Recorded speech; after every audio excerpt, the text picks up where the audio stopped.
fear. There's no bravery. Now let's rock.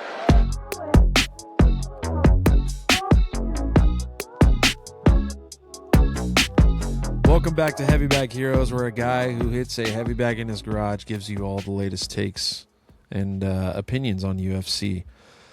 Immediate reaction to UFC 325. It literally just ended about 10 minutes ago. I went back and was watching this last moment and paused it on the screen right there. Had to pause it. Didn't want to let it run. Copyright issues, YouTube. UFC's already got me once on Instagram, even though I only have like 200 followers. Man, that was a great fight. That was high level. I'm talking about Alexander Volkanovski fighting Diego Lopez for the featherweight title. Volk defends his belt. It remains with Alexander Volkanovski. Diego Lopez put up a valiant effort for the most part. It was almost a 50, I forgot what they call it, 50-45 scorecard, which means Volk won all 5 rounds, which I would agree with, but I think there was one round that I thought that Volk did not win. So the 49-47 or whatever it is, I don't know all the math on that.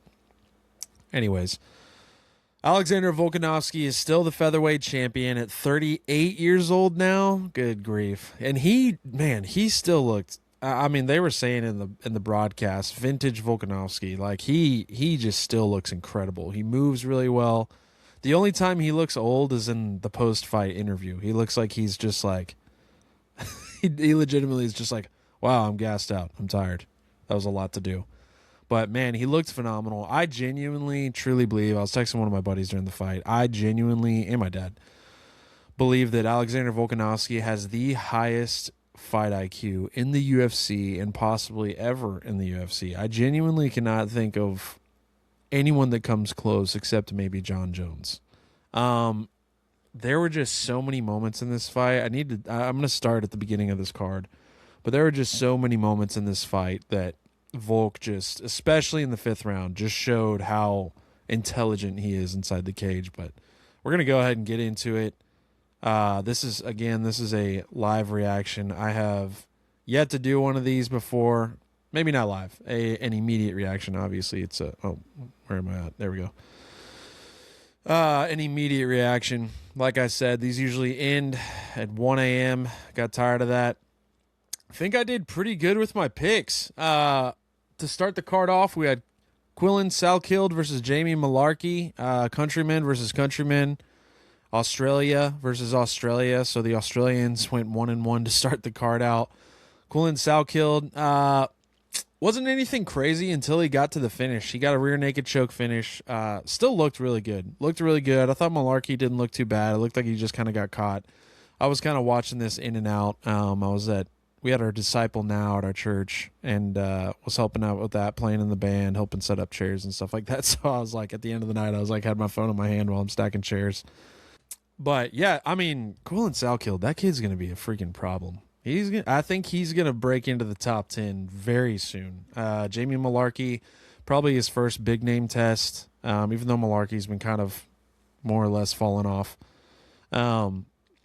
I think Salkid's going to do very well in the top 10. I think he's going to be a problem. He's probably going to face some adversity once he gets into like the top, 5 to 7.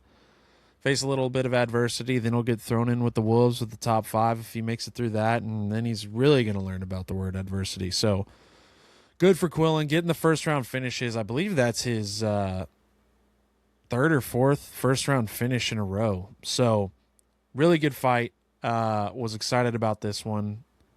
I didn't realize maybe that Jamie Malarkey fought in the lightweight division. I thought he was at welterweight. But yeah, great way to start off the card. Pretty pumped about that. I didn't get to watch the prelims. I'll have to go back and watch those. Tai Tuivasa versus Taliesin Teixeira. Man, really, I knew Tai probably wouldn't win just based on his 5-fight losing streak. Hasn't fought since August of 2024. And Taliesin, kind of the early stoppage with Derek Lewis in his last fight out.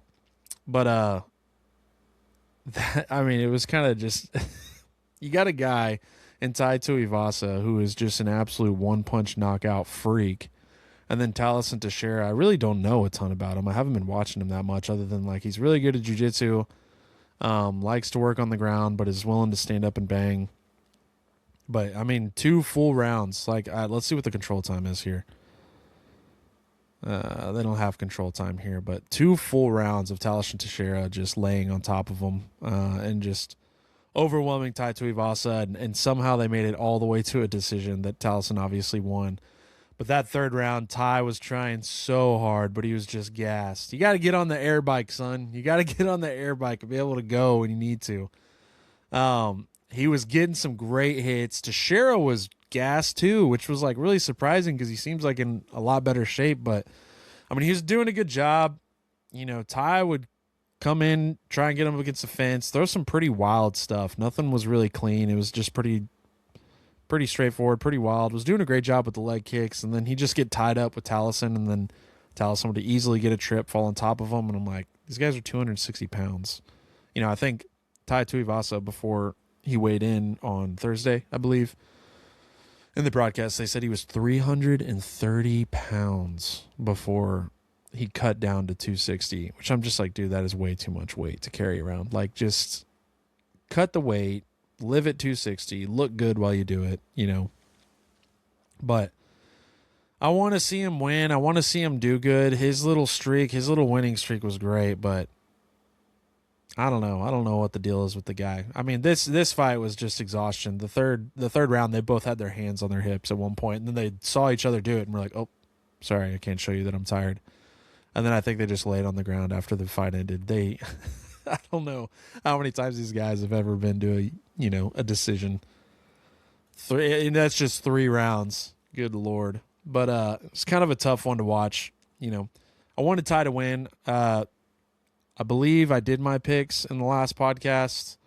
I had Quillen Salkeld. I had Talison Teixeira. Definitely was not anticipating a decision. That's for sure. Thought Ty actually was going to probably get knocked out again or TKO'd, which I hate saying that. I love the guy, and glad he took some time off. He came out hot in the first round. Really thought that he was like going to keep a pretty aggressive pace, but Talison just took him to the ground and just wore him out that way. So wasn't anything crazy. After that, we had Rafael Fiziev, and this was my if you don't know, now you know fight, which if you don't know what that is, Dana White will go on Instagram and basically be like, hey, here's a fight to watch tomorrow night or Saturday night, whenever the card is. He'll be like, this is the fight to watch. If you're sleeping, basically it's a sleeper pick fight. And he picked Ty and Talison Teixeira as his sleeper pick. And I'm just like, when you have Rafael Fiziev and Mauricio Rufy on this card, are you kidding me? Like, everyone knows that Dan Hooker and Benoit Saint Denis was going to be a banger. But Rafael Fiziev and Mauricio Rufy are like the highest level strikers.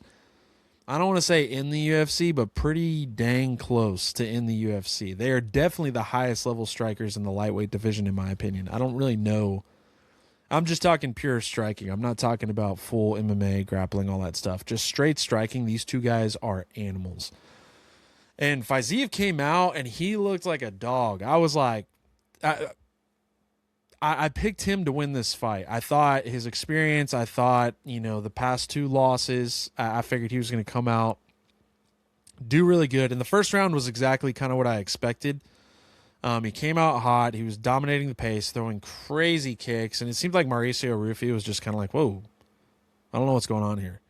Seemed like Fiziev kind of had a plan and knew what he wanted to do, which was keep the pressure, use body kicks, use leg kicks. And Rufy just kind of seemed like he's like, all right, I just need to kind of figure out what I'm going to do here. Like, I don't really know what my game plan is until I just get in there and get comfortable with it, which was kind of strange.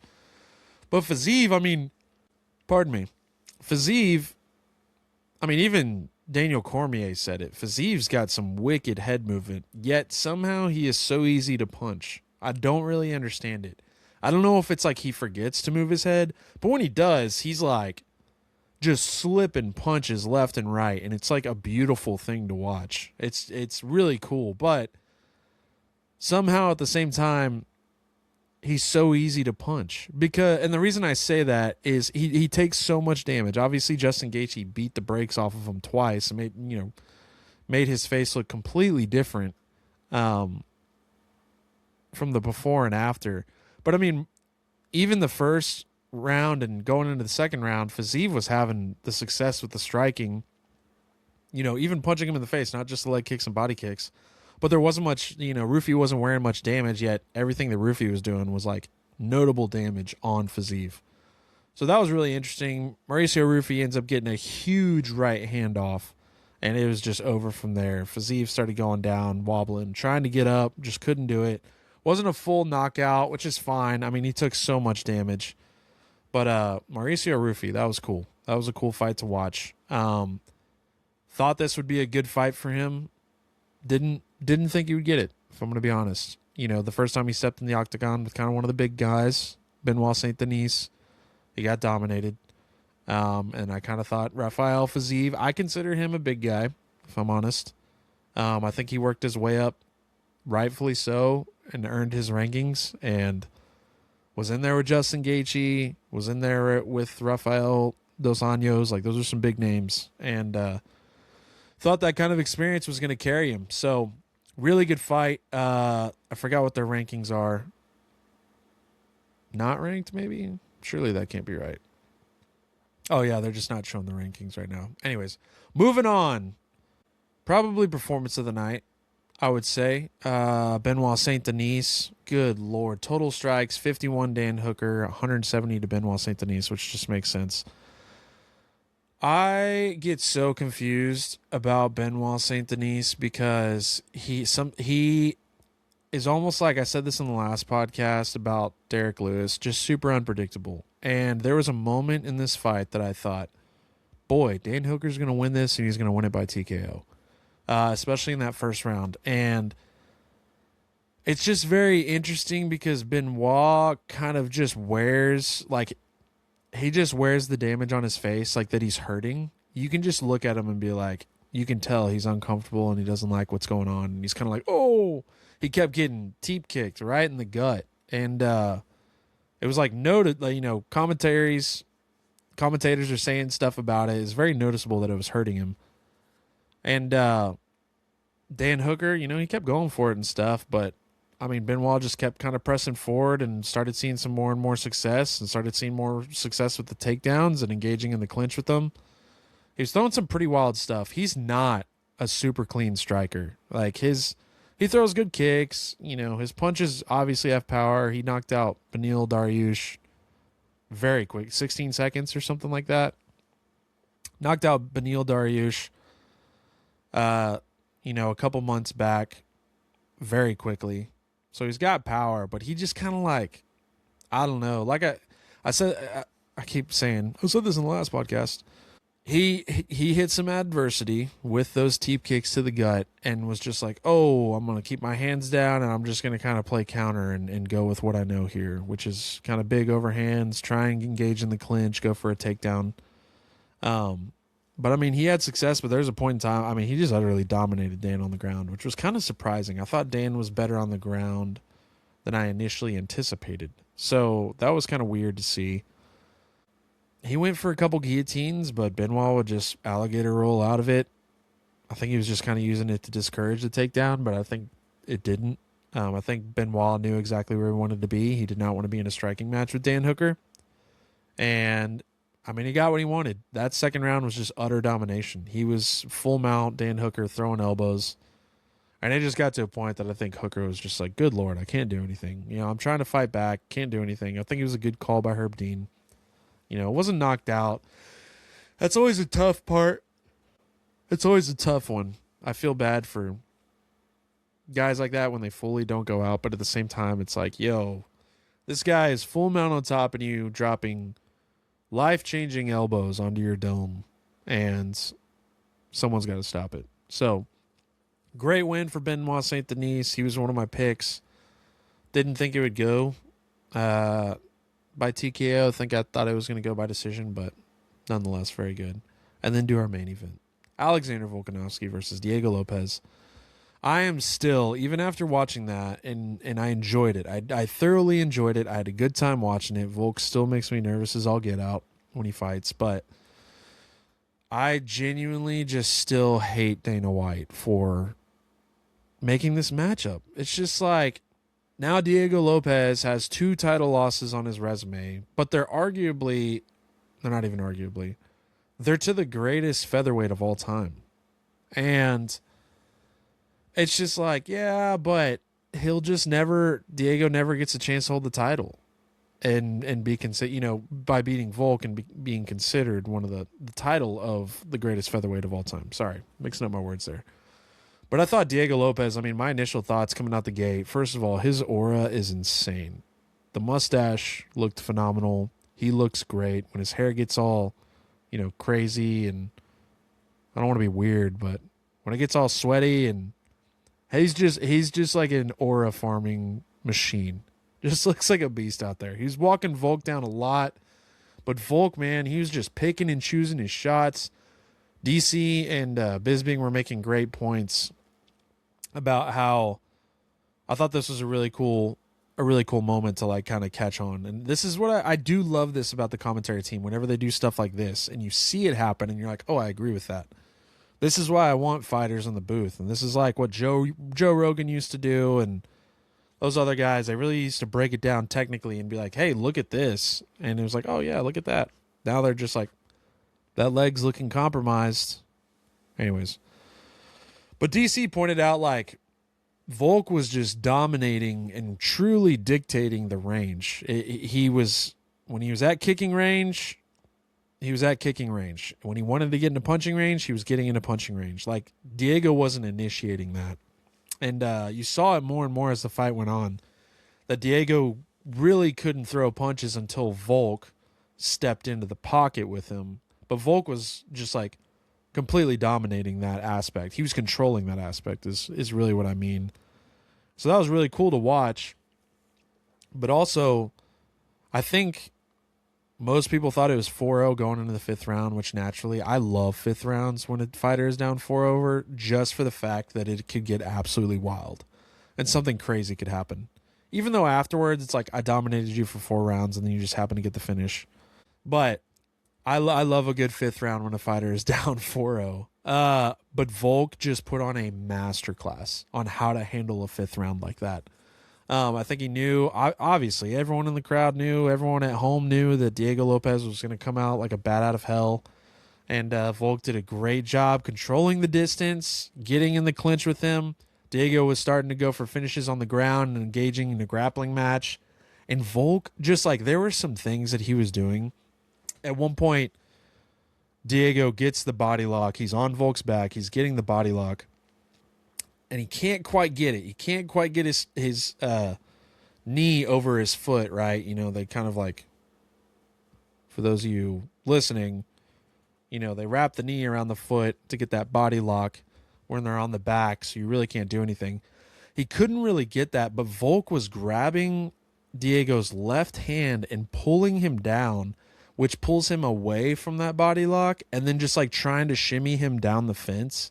And I just thought that was just like insanely, maybe it sounds goofy, but just watching it, I was just like, that's genius. Like, he's using the side that Diego's heavy to, and he's pulling him down from that side. Usually the guys are just like fighting off the rear naked choke, and then the guy gets the body lock in and it's over. But Volk was like, hey, I'm going to keep you away from getting that body lock by leaning to that side because you're heavy on that side and pulling your arm down as well. And then he just had so many scrambles and other moments where it was like, oh, Diego could lock up a submission here. Like, I think he was going for maybe a Kimura at one point. I don't know. Oh, or an armbar. Yeah. And Volk just is so composed. He just like is not scared of submission threat at all. Doesn't matter who it is. And Diego Lopez is a high level submission artist. He doesn't use it because he loves to stand and bang, which is why we love him. But kind of like Dustin Poirier, black belt in jiu-jitsu, and then just stands and bangs and gives us these classics. Diego Lopez is going to be a champion one day. I truly believe Diego Lopez beats everyone in the featherweight division besides Volk. And it's like good that he gets his experience too. I was talking about something else, but I can't remember. That happens. It's good that Diego's getting this experience too, because I'm just like, although he lost the belt twice, it's just like when Volk's gone, which I'm assuming is going to be probably pretty soon. At 38 years old, I imagine he's going to like fight one more. Maybe 2. I really kind of thought he might retire tonight. He's in Sydney, Australia. He defends the belt. I'm just like, do it, bro. Right off into the sunset with your belt. I would love that for you. But But Diego, yeah, I think this is going to be great for him. Supposedly they're doing Mosavari Volov versus Lerone Murphy, and some insider trading information there. Not really, just Twitter, but X, whatever you want to call it. Apparently, Mosavari Volov and Lerone Murphy have sparred before, and Murphy has knocked him out. There was like a video that leaked one time. I can't remember if like Murphy leaked it or something because he was talking crap to Mosavar on X. Basically, just showed Mosavar like sprawled out on the canvas, and Lerone was on top of him. Kind of crazy, but apparently that fight is going to be happening next, which makes sense, I guess. I don't know. Like I said in the last episode, should have done Diego Lopez versus Mosavar, given Lerone the title shot.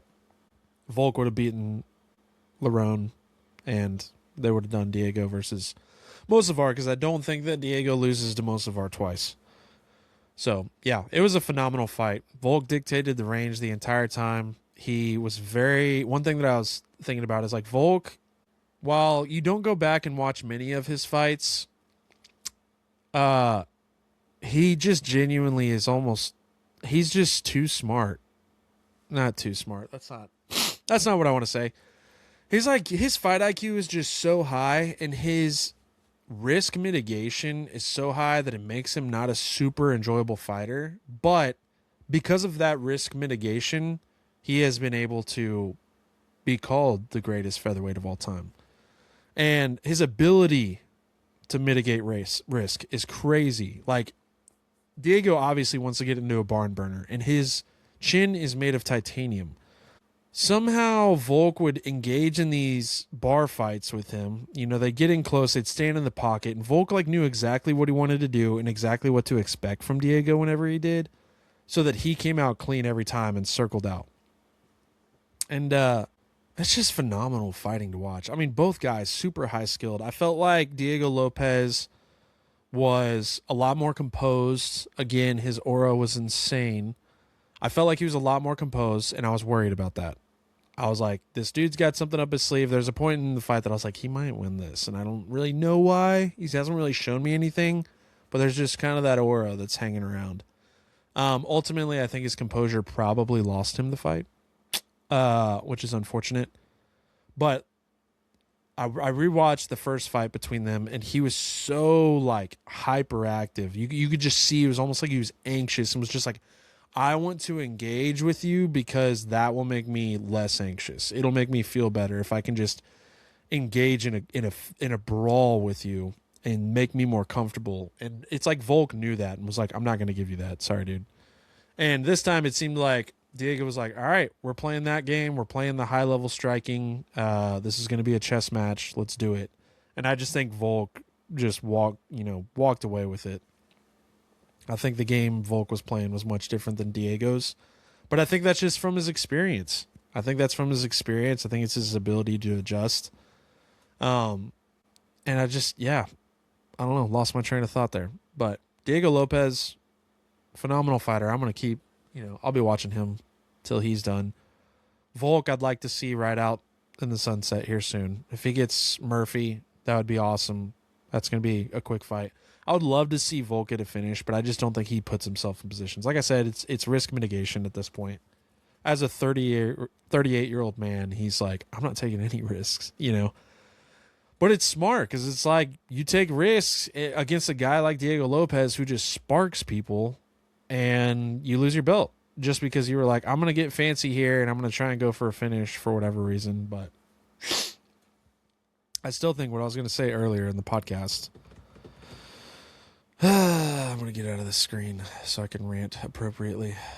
I still think that the Islam Makhachev Alexander Volkanovski first fight, I still think Volk won that. I'd like to go watch or check Verdict MMA. I'm fairly certain they posted something that showed that basically everyone watching had scored at Volk to win that fight versus Islam. And I just hate that, like, that's where, like, a huge dislike of Islam. Like, I really do love Islam as a person. I think he's actually a great guy. I think he's a great competitor. He seems super respectful. And I like that a lot, but he's just been in moments that I'm just like, dude. Like, his win over Volk was just very, you know, how do I put this? You expect him to beat Volk, and then he, to the public's opinion, does not beat him, and he celebrates it like he won, you know, the title, which he did win the title, so that makes sense. But I genuinely thought Volk won that, and I think that would have solidified him as the number one overall pound-for-pound GOAT, to be honest. Which leaves us with the kryptonite of the UFC legends, Ilia Topuria. I don't know what you do with that guy. I mean, I think, Justin and Ilia are going to fight. I think he gets killed. I think Justin gets killed. I think he gets put down like the rest of the guys. I just saw a clip on Instagram. I reposted it on my story. Even though I don't like reposting Ilia's knockouts, this one was in slow motion, and the art of Ilia Topuria is something that should be marveled. It is like the equivalent of the Mona Lisa. It should be gazed upon, enjoyed. It should be relished. I'm trying to think of all the big words I know, and I'm running out. And the art of his striking is just insanely beautiful. And I feel like we saw his vulnerabilities in the Max Holloway fight. Felt Max was up 2 rounds. I still think Max beats Ilia at 155, but Ilia's striking is just insane. It is so beautiful. And I even think Volk beats Ilia if they fought again. I think Volk, and I think this is like a large public opinion. I think everyone probably feels this way. Volk came off the Islam knockout, and 4-6 months later ends up fighting Ilia. And I just think that was like a bad idea. I think that was a really bad idea. And I think Volk was like, well, is what it is. I came in on short notice. I'm going to go back down. Let's get it. Yeah, let's get it. I'm the 145 champ. Let's do it. And Ilia Topuria had his number that night. I don't know. I'm ready to see Ilia become human, but I'm also really enjoying him just sparking these dudes. And you forget that Ilia went 5 rounds with Josh Emmett. I'm going to try and remember everything here. I was just watching some clips about it.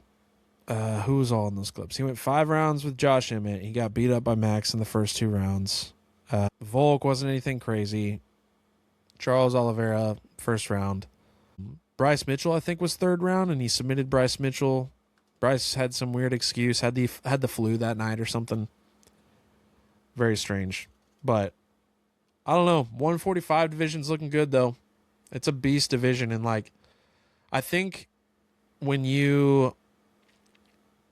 that's why it's hard to call John Jones the GOAT, because it's just when you look at the names of these lighter weight classes compared to the heavier weight classes, it's just I don't know. I understand you're the biggest guy in the UFC and you're beating up all the guys in your division, but the names are just not as recognizable, and they're not guys who are just absolute killers. We've got Tom Aspinall, Cyril Gane, Alexander Volkov, Sergey Pavlovich, Curtis Blades, Waldo Cortez Acosta, Jailton Almeida.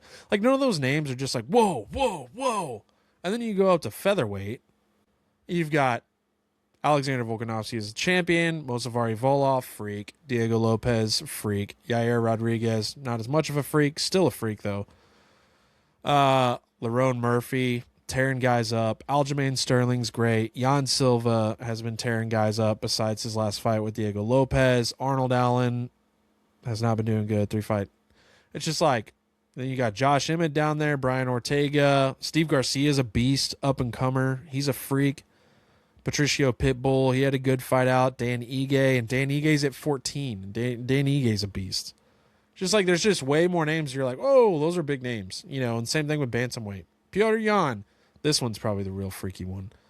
Piotr Jan. This would be, in my opinion, probably, if you ranked the weight classes, and I'm going to do this one day as a segment. If you rank the weight classes, bantamweight probably is the hardest, if not lightweight. I just don't feel like lightweight's in a very good spot right now that it was 2 or 3 years ago.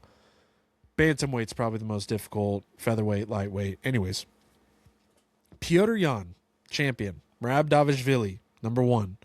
Umar Nurmagomedov, number 2. Sean O'Malley, Corey Sandhagen, Song Yadong, Zabib, Davison Figueiredo, Marlon Chito Vera, Mario Batista, David Martinez, Peyton Talbot, Rob Font. There's just, I skipped a couple names because I didn't really know them. Let me rephrase that. Didn't know how to say them. Just like, those were big names. Those are just like huge names. Then you go to lightweight. Ilya Taporia, Justin Gaethje, Arman Tarsukian, Charles Oliveira, Max Holloway, Paddy Pimblett, Dan Hooker, Mateusz Gamrot, Benoit St. Denis, Rafael Fiziev, Fernando Macano, Beneil Dariush, Michael Chandler. I don't know how he's in the top 15 still. Mauricio Rufi's in there. Like, lightweight is just freaky, man. But Ilya Taporia, you're kind of holding it up right now. Obviously, you do Justin versus Ilya. You're not going to do Arman versus Charles again. They're doing Max versus Charles in a couple months. Hate that. I would love to see Max versus Arman. That'd be a very interesting matchup. Probably would not go the way I wanted to, but that would be a very interesting matchup to watch. Arman, I don't know when or if he is ever going to get the title shot again. But yeah, lightweight, bantamweight, featherweight, those divisions have been banging.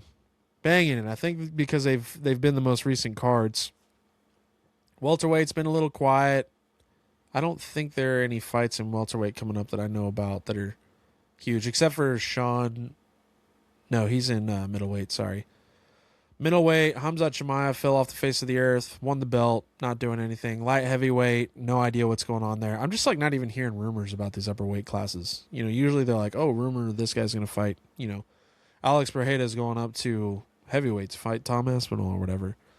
But I kind of think that a lot of these champions and a lot of these guys in the upper weight class are waiting for this White House card, which, that is what it is. But anyways, great way to start off the year.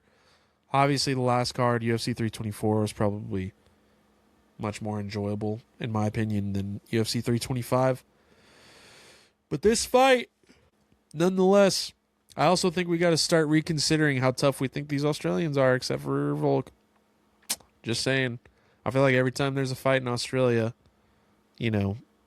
they have not been doing very good in years past. So I need to go back and look. I was actually curious because I've noticed that. I feel like when they fought in Perth and then they fought somewhere else, the Australians did not win on the card. It was like 2-6 or something. I don't know. It's very strange. Very strange whenever they're fighting in their home country. But Volk, gosh, love the dude. What a beast. What an absolute beast. Genuinely think he is the highest IQ fighter in the UFC. So that's probably going to be it for me tonight. I am exhausted. It has been a long but glorious weekend. Praise the Lord. A bunch of kids coming to know Christ at church, which is awesome. We love that. Raising a new generation of believers. And it was fun to get on the electric guitar again. I usually don't get that opportunity very much. But I was really excited and it was fun. I got to play in the band with my brother. We grew up playing in the worship band with my dad. He was the worship pastor at our hometown church. And then we just hadn't played in a long time. Brother moves up here and now we get to play in the band together. It's really awesome. So praise the Lord for that aspect. But let's see if we have any cards coming up. I think there is a fight night coming up. I'm not entirely sure who it is. I think we skip a week. I think next week we're off. No, we're not. We've got a fight night. Batista versus Oliveira, which ranked, and this is bantamweight.